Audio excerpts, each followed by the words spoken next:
storm of words tonight between leadership in the Lake City and the head of the local First Weekends event. The email exchanges have been heated and unforgiving.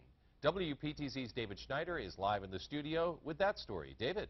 George, the biggest sticking point is whether or not to close certain downtown streets for First Weekends. The city doesn't want to hurt businesses that rely on people driving by, but that would mean changing the way they do the event.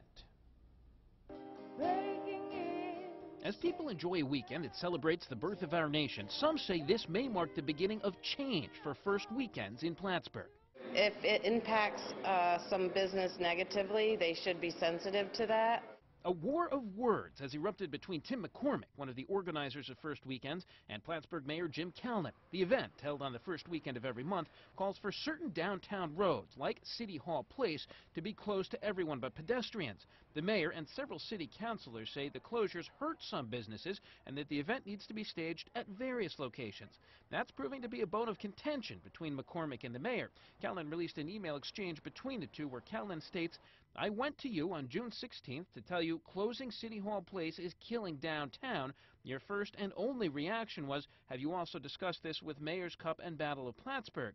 You did not then, nor do you now, care about any other resident, business, traveler, or employee in downtown."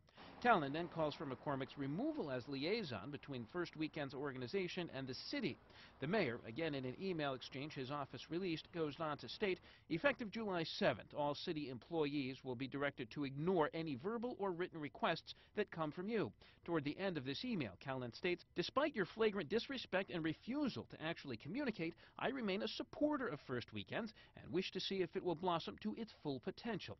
We wanted to talk to McCormick, but he was busy helping with the parade. Business owners support the event and say letting traffic downtown could be a good change. That will enable other businesses to have music in front of their storefronts and get everybody used to having fun on different sites without necessarily blocking traffic.